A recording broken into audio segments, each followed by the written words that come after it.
Tie-dye reader. Rosa's Bus, The Ride to Civil Rights. Written by Joe S. Kittinger. Illustrated by Stephen Walker. Read by tie-dye reader Kristie.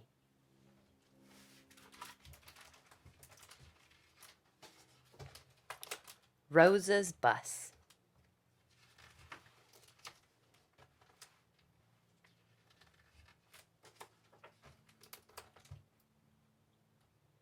When bus number 2857 rolled off the assembly line in 1948, no one cheered, no one paid attention.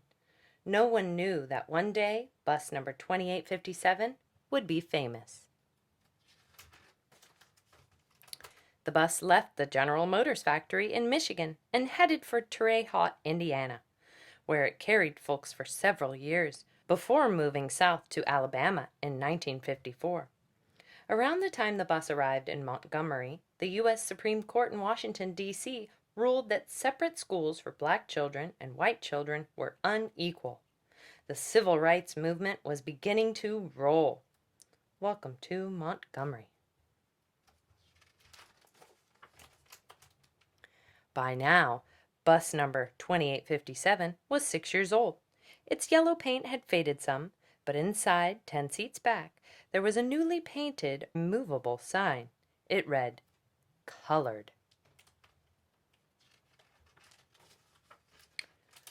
White people climbed aboard bus number 2857, paid a dime, and took a seat in the front of the bus.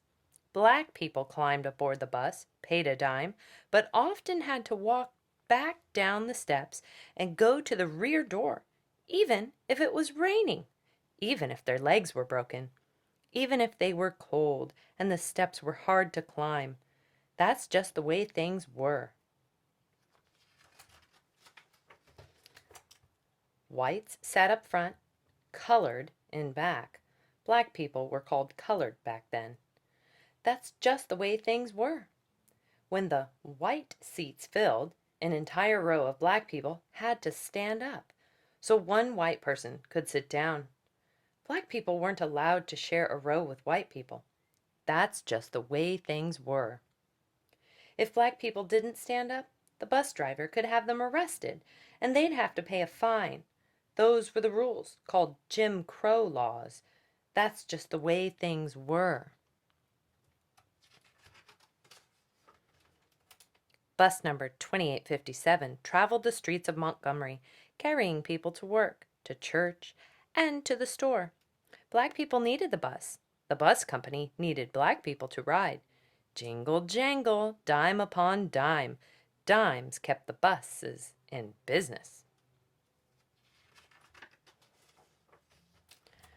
On the evening of December 1st, 1955, a winter day like any other, bus number 2857 chugged along the streets, stopping at corners, brakes screeching, doors hissing.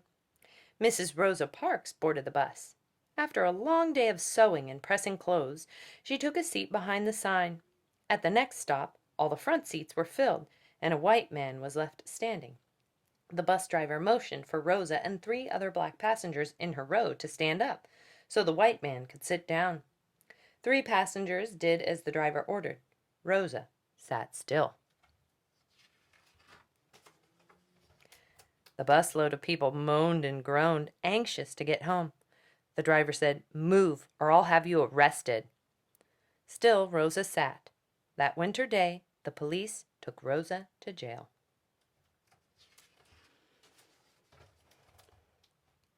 "Did you hear? Did you hear? Rosa was arrested!" The news raced around town like a field on fire. Meetings were held in homes and at churches. Black leaders had been waiting for this moment, waiting for something to happen on the buses, something that would give people the courage to change the way things were. They printed flyers that read, "Please stay off all buses on Monday." On Monday morning, when bus number 2857 pulled up to its first stop, few black faces were among those who climbed aboard. The same was true for every bus in Montgomery at every stop that day. A bus boycott had begun, led by a young minister named Dr. Martin Luther King Jr. He said The great glory of American democracy is the right to protest for right. Black people throughout the city vowed to avoid riding the buses until no one could tell them to move from their seats. The bus boycott lasted a week, then a month. Black people walked to work, to church, and to the store. Their feet got sore, but still they walked. Some people who had cars offered rides to others. Black taxi drivers offered special fares until they were stopped by those Jim Crow laws.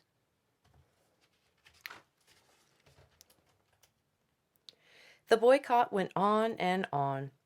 No dimes jingle-jangled in the coin box. Day after day, week after week, month after month.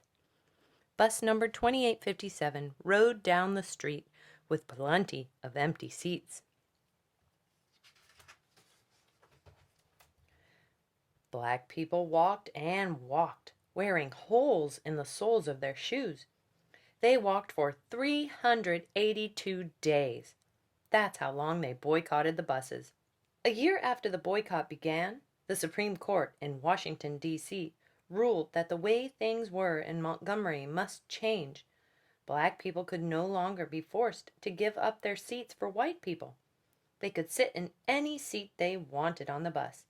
The civil rights movement had won an important victory.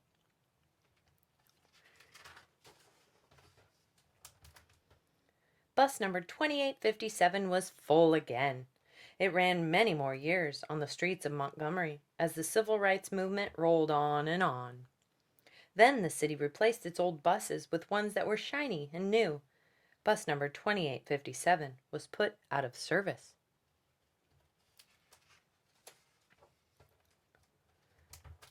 A man bought the old bus to save it from the junkyard. Summer and winter, year after year, bus number 2857 sat in a field. The engine got ripped out and windows got broken. Instead of people, the old bus held tools and lumber. A pine tree dripped sap on the roof. Its metal rusted. Bus number 2857 had been forgotten, or so it seemed. Donnie Williams remembered. He owned the bus in the field. Mr. Williams waited half his life, more than 30 years, for the right time, a time when people cared enough about the bus to clean off the sap, scrape off the rust, and replace the broken windows. 55 years after it rolled off the assembly line, bus number 2857 returned to Michigan. This time, people cheered when the bus rolled into the Henry Ford Museum. Today, bus 2857 welcomes people of all colors, those who remember the days when they sat behind the sign, and those who sat in front. It welcomes people who remember the way things were, and people who only have heard the stories. Think about bus number 2857. Imagine where it has been and where we have yet to go. Henry Ford Museum.